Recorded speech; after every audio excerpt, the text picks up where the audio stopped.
Focus study में आपका स्वागत है। आज के क्लास में हम देखेंगे कि बहुपद को आप किस प्रकार समझेंगे। बहुपद के साथ साथ हम ये भी देखेंगे कि बहुपद के शून्य किस प्रकार ज्ञात किए जाते हैं और उसका पूरा सिस्टम समझेंगे कि किस तरह से आप जो भी सवाल बोर्ड में पूछे जाते हैं बहुपद से और उसके शून्यक, कहीं पर आपको दिखेगा कि जो शून्यक है उनका गुणनफल, तो कहीं योगफल पूछा जाता है। तो आज हम ये समझेंगे कि ये योगफल और गुणनफल और साथ ही शून्यक किस तरह से अस्तित्व में होते हैं। तो चलिए शुरू करते हैं। सबसे पहले हम लोग बेसिक समझेंगे कि बहुपद और समीकरण और साथ ही पद, इन पर थोड़ा सा डिस्कस कर लेंगे कि ये किस प्रकार आप समझेंगे। तो चलिए सबसे पहले देखते हैं बहुपद। बहुपद जिसको हम लोग इंग्लिश में बोलते हैं पॉलिनोमियल, पॉलिनोमियल के नाम से जाना जाता है। तो इस बहुपद में सबसे पहले समझते हैं पद को। पद क्या होता है? तो पद को समझने के लिए, जिसको इंग्लिश में हम लोग बोलते हैं टर्म, टर्म टर्म को समझने के लिए सबसे पहले आपको समझना होगा चर और अचर को। चर अचर, ये चर अचर क्या होता है? चर बोलते हैं वेरिएबल, इसका इंग्लिश होता है वेरिएबल, इसको वेरिएबल के नाम से जाना जाता है। और साथ ही अचर को बोला जाता है कांस्टेंट। कांस्टेंट मतलब और चर मतलब, चर और अचर कैसे समझेंगे? देखिए, चर मतलब होता है ए से जेड तक कोई भी अक्षर आप अगर लिखते हैं, जैसे A B C D E F G H, कुछ भी एक्स वाई जेड, कोई भी अक्षर लिखते हैं तो उसको हम लोग चर बोलते हैं। ज्यादातर आप देखे होंगे कि गणित में एक्स वाई ये सब लिखा मिलता है, जेड। और अचर किसको बोलते हैं? अचर बोला जाता है संख्याओं को, जैसे 1 2 3 4 डॉट डॉट डॉट, ऐसे संख्याओं को अचर के नाम से जाना जाता है। इनको चर इसलिए बोलते हैं क्योंकि इनका मान रखा जा सकता है, जबकि इनको अचर इसलिए बोला जाता है क्योंकि ये स्थिर है। इनके जगह पर आप कोई दूसरा मान स्थापित नहीं कर सकते, ये फिक्स है गणित में। तो इस तरह से चर अचर को समझ सकते हैं। इन चर और अचर के मेल से बनता है व्यंजक, जो आप पिछले क्लासों में पढ़ चुके हैं। व्यंजक ये कैसा होता है? जैसे लिखे 3x + 1, कहीं पर लिखा हुआ है √4y - 2 + 3। तो इस प्रकार जो आपको लिखा मिलता है, इनको बोलते हैं व्यंजक। अब इन व्यंजकों में पद, ये जो पद वर्ड है ये कहां पर होता है? तो देखिए, ये प्लस माइनस, साथ ही गुना भाग, जोड़ घटाव गुना भाग, इस तरह के जहां पर एक्सप्रेशन होते हैं, इस तरह के चिन्ह जहां पर होते हैं, उनके अगल बगल जितने भी चीजें होती हैं उनको हम लोग पद के नाम से जानते हैं। तो यहाँ पर देखिए 3x + 1, तो इसको बोलेंगे, ये रहा एक पद और ये रहा एक, तो टोटल यहाँ पर जो पदों की संख्या है वो है 2। तो यहाँ पर है 2 पद, तो इसको द्विपद बोलेंगे। अगर कहीं पर बस 2x लिखा हुआ है तो इसका मतलब है ये है एक पद। इस तरह समझना है। कहीं पर 2x लिखा हुआ है, इसका मतलब है ये है एक पद। कहीं लिखा हुआ है 3x + 1, तो इसका मतलब है यहाँ देखिए प्लस और प्लस के दोनों ओर जो है इसको काउंट करेंगे और बोलेंगे ये है द्विपद, तो इसको हम लोग बोलेंगे द्विपद। उसी प्रकार अगर कहीं लिखा हुआ है √4x + 2y - 5, तो इसको बोलेंगे त्रिपद। तो इस प्रकार से इसको हम लोग समझेंगे, एक पद, द्विपद, त्रिपद। अब पदों को समझने के बाद अब समझते हैं बहुपद। पद को समझने के बाद अब देखते हैं बहुपद। तो देखिए, बहुपद में क्या है कि बहुपद का जो एक्सप्रेशन होता है वो खासकर हम लोग जो पढ़ने वाले हैं वो असल में, जब देखिए 1 2 के बाद जब अगला पद ऐड हो जाता है तो उसका नाम बदल के हो जाता है बहुपद। तो बहुपद जो है हम लोग अभी जो पढ़ने वाले हैं बहुपद में, वो पढ़ेंगे हम लोग द्विघात बहुपद। तो द्विघात बहुपद का जो एक्सप्रेशन देखिए, अगर किसी भी चर के ऊपर पावर में 2 हो तो इसको बोलते हैं द्विघात। अगर इसी x के पावर में 3 हो तो इसको बोलेंगे त्रिघात, त्रिघात बहुपद, और इसको बोलेंगे द्विघात बहुपद। तो इस तरह से इसको आपको समझना है। तो द्विघात बहुपद का एक्चुअल एक्सप्रेशन क्या होता है? तो वो होता है ax square plus bx plus c। इस प्रकार इसको लिखा जाता है। यहां पर एक चीज समझना है कि बहुपद हम लोग देख रहे हैं, ये है बहुपद, इसको हम लोग बहुपद बोलते हैं, यही है बहुपद। अब आपके मन में ख्याल आता होगा तो बहुपद ये है तो फिर समीकरण क्या है? तो एक चीज आपको पता होना चाहिए कि देखिए बहुपद जो होता है, जैसे ये एक बहुपद है, इसको हम लिख रहे हैं ax square plus bx plus c, ये एक बहुपद है। तो बहुपद को जब शून्य के समान दिखाया जाता है, बराबर में 0 जब लिखा जाता है, तो ये बन जाता है समीकरण। तो इसमें आपको कंफ्यूजन नहीं रखना है। पद, बहुपद, समीकरण, इसको आपको क्लियर रखना है कि जब कभी भी हम यहाँ पर 0 लिखते हैं इक्वल टू 0, तो ये बहुपद बन जाता है समीकरण। इसी को बोलते हैं इक्वेशन। तो इस प्रकार समझना है, ये है बहुपद और ये है समीकरण। अब चलिए बहुपद में हम देखते हैं कि शून्य किस प्रकार से हम ज्ञात कर सकते हैं। तो शून्यकों की ओर चलते हैं, क्योंकि जो 10th में जो सेकेंड चैप्टर है उसमें आपको मेनली शून्य निकालने के लिए क्वेश्चन आता है। देखिए बहुपद में शून्य ज्ञात करने के लिए ग्रीक वर्ड का इस्तेमाल किया जाता है, और वो ग्रीक वर्ड क्या क्या है? एक है अल्फा, दूसरा है बीटा, और तीसरा है गामा। तो अभी हम द्विघात बहुपद देख रहे हैं, तो अभी हम केवल इन दोनों का इस्तेमाल करेंगे, अल्फा और बीटा। ये गामा का जो यूज है ये होता है त्रिघात बहुपद में। तो त्रिघात बहुपद बाद के लिए रखते हैं, पहले देखते हैं द्विघात बहुपद। हम मान लेते हैं, माना कि अल्फा और बीटा, अल्फा और बीटा द्विघात बहुपद, अल्फा और बीटा द्विघात बहुपद px जो है ax, ये द्विघात बहुपद ax square plus bx plus c, ये द्विघात बहुपद है px, जिसका जो शून्यक है वो है अल्फा और बीटा, ये इसके शून्यक है, के शून्यक है। अल्फा और बीटा द्विघात बहुपद px बराबर ax स्क्वायर प्लस bx के शून्यक है, हम लोग मान के चलते हैं। तो अब हम लोग जब इसको शून्यक मान रहे हैं तो हम गुणनखंड कैसे लिखेंगे? तो इसको जब हम लोग गुणनखंड में लिखेंगे तो देखिए px के गुणनखंड, तो हम लोग लिख सकते हैं px के गुणनखंड, px के गुणनखंड, तो px के गुणनखंड के रूप में अगर हम इसको लिखें तो लिख सकते हैं x माइनस अल्फा और x माइनस बीटा। इस प्रकार से लिख सकते हैं इसको, x माइनस अल्फा और x माइनस, ये एंड है, x माइनस बीटा। जहां पर देखिए ये दोनों जो है ये गुणनखंड है किसके? px के। और px क्या है? px एक द्विघात बहुपद है। तो अब हम इसी का उपयोग करते हुए शून्यक निकालने का कोशिश करेंगे। शून्यक निकालने के लिए अभी जैसे हम लोग जो लिखे थे द्विघात बहुपद के गुणनखंड, उनका जो है बहुपद के साथ कंपेयर करेंगे। ax स्क्वायर, सबसे पहले देखते हैं ax square plus bx plus c is equal to, हम लोग इसको लिख सकते हैं जैसे ax square plus bx plus c को हम लोग लिखना चाहें तो कैसे लिख सकते हैं? इसको हम लोग लिख सकते हैं, ये k जो है, देखिए ये k जो है ये एक अचर संख्या है, एक अचर संख्या है, और इसके जो गुणनखंड है px के वो x minus alpha into x minus beta है।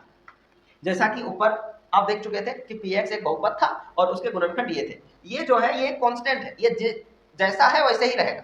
ये कुछ भी मतलब असर नहीं डालने वाला है इस पर। तो जहां हम लोग लिख लेंगे इसको, जहां के एक अचर है, इसको आपको समझना है, जहां के एक अचर है। तो इसको हम आगे एक्सप्रेस करेंगे। तो आगे इसको एक्सप्रेस करेंगे तो ये देखिए, इसको हल करते हैं। तो सबसे पहले देखिए हल कैसे करेंगे। के को हम बाहर में रखेंगे, क्योंकि के दोनों के साथ गुना में है, तो के को बाहर में रखेंगे। तो ये जो है इसको हम लोग लिखेंगे ऐसे, एक्स, ये पूरा इसके साथ गुना होगा, एक्स माइनस बीटा। अब माइनस अल्फा है तो माइनस अल्फा, उसके बाद ये पूरा एक्सप्रेशन एक्स माइनस बीटा। तो जिस प्रकार हम लोग मतलब इसको इन दोनों के साथ किए, एक बार इसको इन दोनों के साथ गुना किए, और फिर इसको इन दोनों के साथ, तो ये रहा ये वाला, ये एक्सप्रेशन यहाँ है और ये यहाँ। तो इसके साथ एक बार ये पूरा सिस्टम गुना हुआ और एक बार इसके साथ ये पूरा सिस्टम। तो हम लोग जो है अभी हम लोग इसको पूरा करेंगे और फिर इसको कंपेयर करेंगे कि किस प्रकार जो शून्यकों का योग होता है और शून्यकों का गुणनफल वो हम लोग ज्ञात करने वाले हैं। तो चलिए आगे सॉल्व करते हैं। तो इसको करेंगे तो के एक्स इंटू एक्स हो जाएगा एक्स स्क्वायर, माइनस है तो minus x into beta x beta.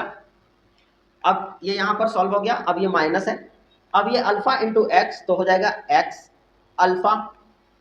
अब फिर माइनस और ये माइनस, ये दोनों गुना होगा तो माइनस माइनस हो जाएगा plus, x into beta sorry alpha into beta तो हो जाएगा अल्फा इंटू बीटा। तो ऐसे लिखाएगा, ये माइनस माइनस यहाँ प्लस हो गया। तो इस प्रकार ये लिखे। अब इसको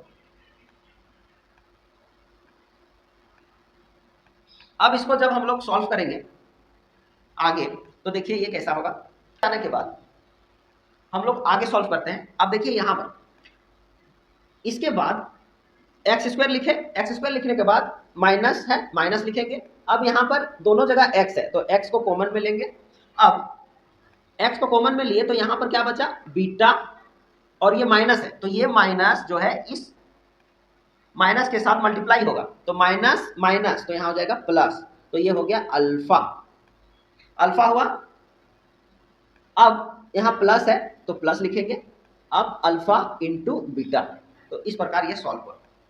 इतना होने के बाद नेक्स्ट स्टेप, तो यहाँ पर हम लोग लिखेंगे इसको थोड़ा सा सजा के, x square minus x into alpha plus, देखिए प्लस है तो इसको हम लोग ऐसे भी लिख सकते हैं अल्फा प्लस बीटा इन के इंटू ब्रैकेट में x square minus x into alpha plus beta bracket plus alpha into beta. ये लिख लिए। ये लिखने के बाद हम लोग कंपेयर करेंगे। तो कंपेयर करेंगे तो देखिए यहाँ पर हम इसको इक्वल करेंगे तो ये यहाँ पर उतरेगा, A X square plus B X plus C. तो इसके साथ हम कंपेयर करेंगे इसको। तो उससे पहले क्या करेंगे, इस के को जो है मल्टीप्लाई करके देखेंगे। तो चलिए देखते हैं। अब देखिए, अब इसको कंपेयर करते हैं। तो इसको जब हम लोग कंपेयर करेंगे, देखिए द्विघात बहुपद ये रहा और इधर हम लोग उसके गुणनखंड अल्फा और बीटा को लेके निकाले थे, उसका जो गुणनखंड था उससे, तो ये एक्सप्रेशन आया। तो इसको और एक स्टेप लिखते हैं, A X square plus B X plus C बराबर, इसको हम सब के को इस ब्रैकेट को खोल देते हैं तो हो जाएगा के x square minus k into alpha plus beta into x plus के इंटू अल्फा इंटू बीटा। तो ये कुछ ऐसा हो जाएगा। तो ऐसा जब दिखेगा तो हम लोग इसको कंपेयर करेंगे। तो देखिए ये वाला जो टर्म है ये सीधे लिंक हो रहा है इससे, उसके बाद ये वाला जो टर्म है ये सीधे लिंक हो रहा है इससे, देखिए इंटू में एक्स है, यहाँ भी एक्स है। उसके बाद ये जो टर्म है ये सीधे लिंक हो रहा है इससे। अब इनको देखिए तो आपको शून्य पता चलेगा। तो देखिए ये जो टर्म है हम इसको कैसे लिख सकते हैं, हम इसको लिख सकते हैं a इज इक्वल टू के, यहाँ से इस समीकरण से a इज इक्वल टू के लिखा जा सकता है। उसी प्रकार यहाँ पर देखिए b इज इक्वल टू क्या लिख सकते हैं, देखिए b, के तो एक अचर है तो यहाँ पर देखिए b को क्या लिखा जा सकता है, अल्फा प्लस बीटा लिख सकते हैं। लेकिन आप यहाँ पर देखिए चिन्ह बहुत मायने रखता है, ये माइनस भी है तो माइनस अल्फा प्लस बीटा जो b का मान है, तो b इज इक्वल टू लिख सकते हैं माइनस अल्फा प्लस बीटा, इस तरह। तो हम अभी कंपेयर कर रहे हैं तो अभी चिन्ह को हटा दे रहे हैं, तो ये लिखते हैं अल्फा प्लस बीटा। अब c को जब लिखेंगे, c एक अचर पद है ये भी, तो इसको जब लिखेंगे तो देखिए अल्फा के तो एक कांस्टेंट है, तो इसको अगर लिखा जाए तो कैसे लिखेंगे, c is equal to alpha into beta. तो c इज इक्वल टू लिखेंगे अल्फा इंटू बीटा, ये गुना में है यहाँ पर अल्फा इंटू बीटा। तो इस प्रकार से ये एक्सप्रेशन आप देख सकते हैं, इसको ऐसे समझ सकते हैं। अब देखिए इसके शून्य का जो सूत्र होता है गुणनफल और योग का, उस सूत्र को कैसे निकाला जाए, अब हम लोग कंपेयर करेंगे। तो देखिए यहाँ पर k कांस्टेंट है जैसा कि यहाँ दिख रहा है, और यहाँ माइनस भी है। तो हम लोग जब इसको फॉर्मूला में बदलेंगे तो चलिए b is equal to minus k into alpha plus beta. तो ये यहाँ पर गुना में है, तो हम लोग क्या करेंगे, ये जो गुना में है इधर भेजेंगे तो ये भाग में हो जाएगा। देखिए यहाँ पर अब जो है शून्यकों के योगफल का जो सूत्र है वो हम लोग निकालेंगे। तो देखिए शून्यकों का योगफल, ये देखिए दोनों शून्यक था, जैसा कि हमने देखा था कि अल्फा और बीटा ये क्या है, एक बहुपद जो द्विघात बहुपद है उसका शून्यक था। उन शून्यकों का गुणनखंड हम लोग फॉर्मूला में इस्तेमाल करते हुए ये निकाले। अब हम जब लोग तुलना किए तो तुलना करने पर ये जो है शून्यकों का योगफल है। अब क्या करेंगे, ये देखिए गुना में है यहाँ पर, तो गुना में है तो इसको हम लोग इधर भेजेंगे, तो यहाँ पर हो जाएगा अल्फा प्लस बीटा, और इसको जब इधर भेजेंगे तो ये हो जाएगा b बाय माइनस के। तो ये माइनस को आप ऊपर लिखें, नीचे लिखें चाहे ऊपर, बात एक ही है। तो माइनस b बाय a, और जैसा कि आपको बताया जा चुका है कि ये जो b है, ये b तो इसके बराबर है, लेकिन यहाँ पर जो k है, k किसके बराबर है, a के। तो a जो है a, यहाँ पर k बराबर a है, तो हम लोग k की जगह a लिख सकते हैं। तो यहाँ पर जो अगला हम लोग पॉइंट लिखेंगे वो कुछ ऐसा लिखाएगा कि इसी को हम लोग लिखेंगे तो minus b by a is equal to alpha plus beta. तो देखिए ये जो है शून्यकों का योग का फॉर्मूला निकल चुका है, अल्फा प्लस बीटा। इसको अगर हम सजा के लिखें तो ऐसे लिखाएगा alpha plus beta is equal to minus b by a। जो कैसे डिराइव हुआ वो आपको पता चला, तो इस तरह से ये सूत्र जो है निकलता है। अब नेक्स्ट देखते हैं गुणनफल वाला। तो गुणनफल वाला यहाँ पर आपको एक चीज बता दें कि ये जो a है, ये a एक वास्तविक संख्या है, वास्तविक मतलब रियल नंबर है, जो कभी भी a का मान कभी भी a is not equal to zero, कभी भी a का मान जीरो नहीं होगा, a का मान कभी भी जीरो नहीं होगा, क्योंकि अगर a का मान जीरो हो गया तो यहाँ पर a को एक्स स्क्वायर के साथ अगर जीरो गुना करेंगे तो यहाँ पूरा टर्म ही जीरो हो जाएगा, तो ये फिर द्विघात बहुपद में काउंट ही नहीं होगा। इसलिए यहाँ पर जो है a का मान कभी भी जीरो नहीं होगा, ये याद रखना है। तो यहाँ a कभी भी जीरो नहीं होगा, 1 हो सकता है, 2 हो सकता है, 3 हो सकता है, कुछ भी हो सकता है, लेकिन जीरो नहीं होगा, ये याद रखना है। तो अब इसको कंपेयर करने के बाद ये रहा, इसको बोलते हैं शून्यकों का ये था योगफल, beta is equal to minus B by A. तो यहाँ पर आपको याद रखना है कि ये जो a है ये एक्स स्क्वायर का गुणांक है, तो इसको बोलते हैं हम लोग, नीचे वाला जो है एक्स स्क्वायर का गुणांक है, और ये जो है माइनस बी, ये बीच वाला टर्म है x का गुणांक। तो ये जो है x का गुणांक, और ये जो है ये है एक्स स्क्वायर का गुणांक, तो यहाँ पर माइनस है, तो एक्स स्क्वायर का गुणांक। तो इसको आपको समझना है इस प्रकार। अब नेक्स्ट देखते हैं गुणनफल वाला। अब गुणनफल वाला को जब हम लोग कंपेयर करेंगे, तो गुणनफल वाला कंपेयर करने के लिए देखिए यहां पर हम लोग लिखेंगे, जैसा कि यहां पर देख रहे हैं ये इसके साथ है, तो c इज इक्वल टू हम लोग लिख सकते हैं k into alpha into beta. तो हम लोग k को इधर भेजेंगे तो हो जाएगा c by k is equal to alpha, ये इंटू में है, अल्फा इंटू मतलब यहाँ गुना में है, ये याद रखिए ये गुना में है, तो अल्फा इंटू बीटा।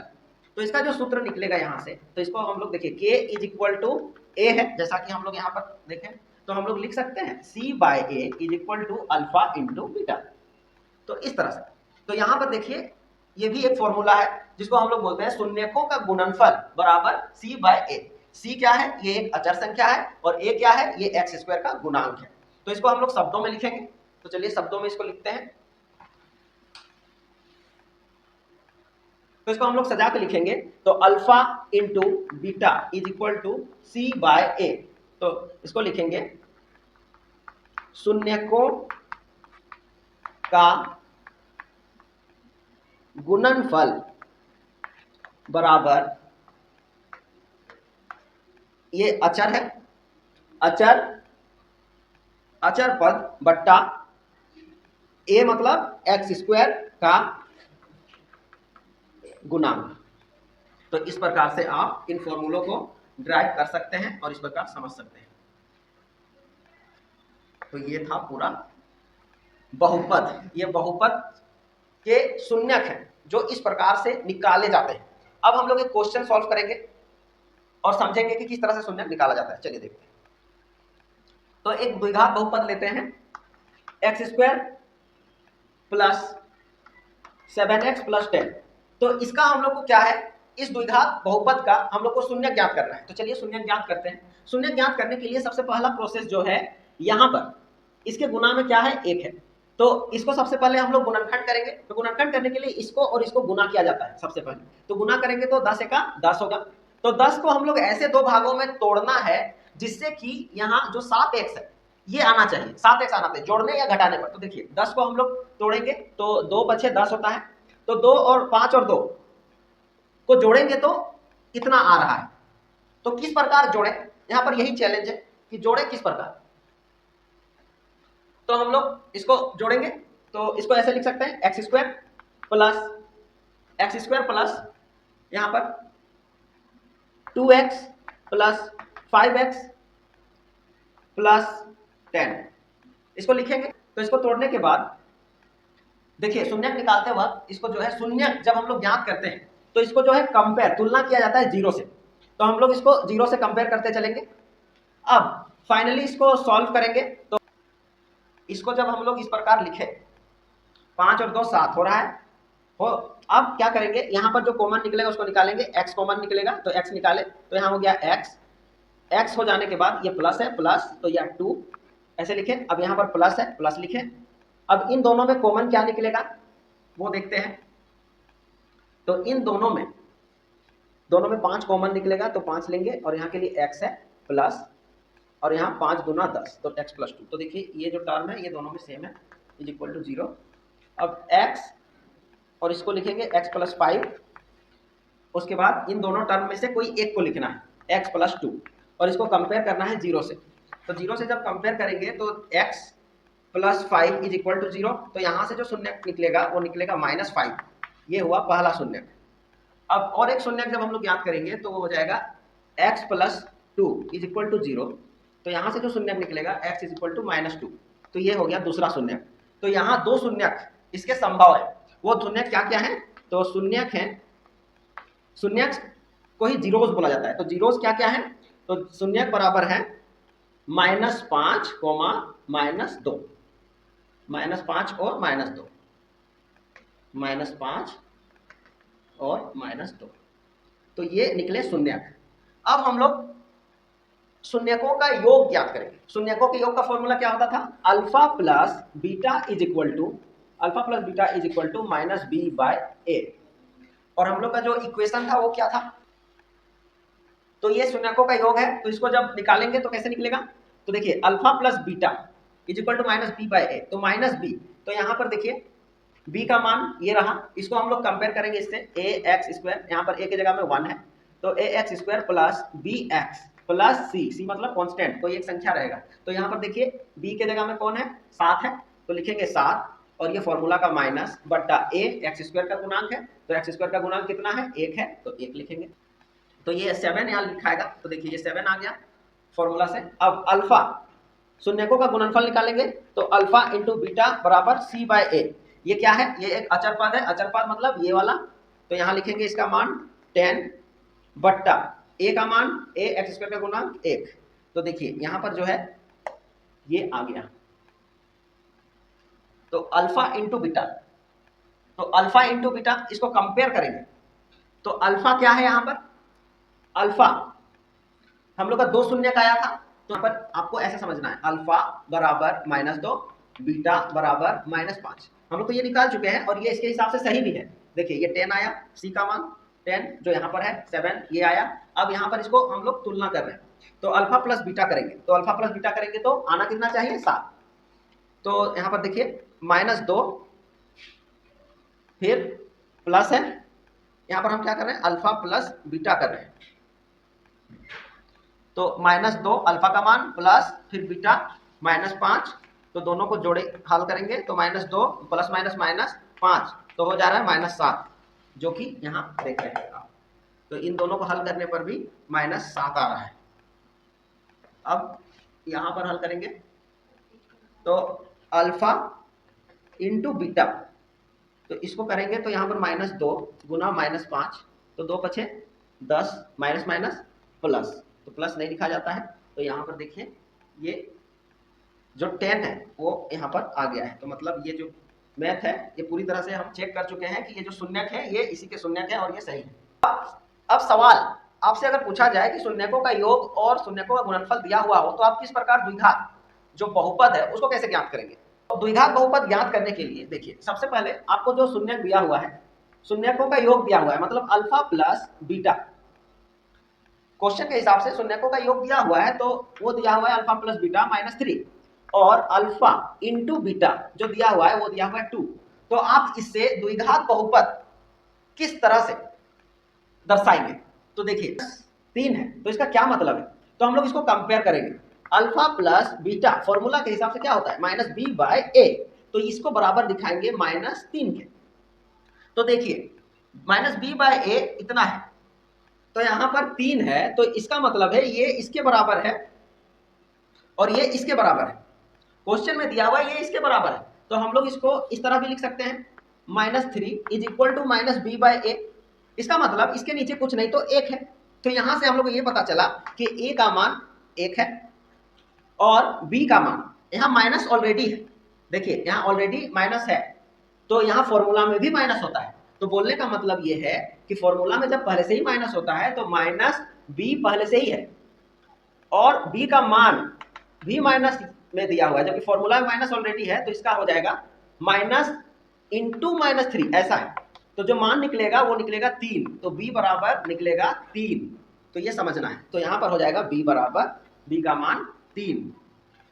तो हम लोग ये लिखे। अब c के लिए क्या करेंगे, अल्फा प्लस बीटा के बाद c निकालने के लिए अब इसको कंपेयर करेंगे। जैसे अल्फा इंटू बीटा बराबर होता है c/a, तो c का मान दिया हुआ है अल्फा इंटू बीटा 2, तो 2 दिया हुआ है केवल, तो इसको जब हम लोग इसके साथ कंपेयर करेंगे तो ये 2 है। तो देखिए इसके नीचे कुछ नहीं तो 1 है, तो यहाँ जाहिर सी बात है c का मान क्या निकल रहा है, 2 निकल रहा है। तो यहाँ पर c का मान 2 निकल रहा है। अब इसको जो है हम लोग का जो सूत्र था वो सूत्र क्या था, वो सूत्र था ये बहुपद का जो सूत्र था ax square plus bx plus c, इसमें अब रख देंगे तो एक गुना एक्स स्क्वायर प्लस b के जगह में b का मान रखेंगे, जैसा कि यहाँ आप देख रहे हैं ये सब मान है जो निकाले हैं। तो b के जगह में रखेंगे 3, तो 3 गुना x जोड़ अब ये 2, तो यहां से जो एक्सप्रेशन निकल रहा है एक्स स्क्वायर को 1 से गुना करेंगे तो x square plus 3x plus 2, तो ये जो है ये रहा हम लोग का आंसर। तो इसको हम लोग बोलेंगे द्विघात बहुपद, जो हम लोग को निकालना था।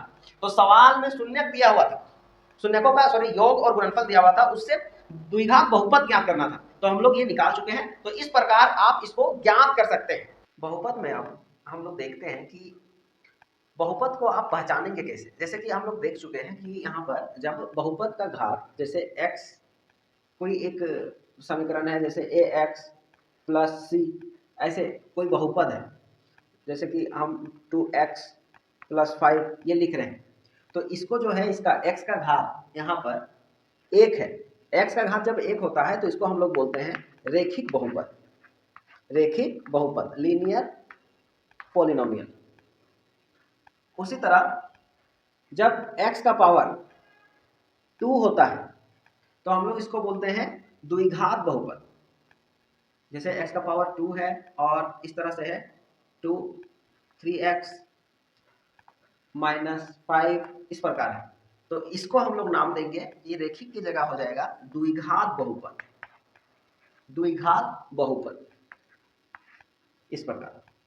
उसी प्रकार जब पावर 3 हो जाता है और कुछ इक्वेशन इस प्रकार दिखता है,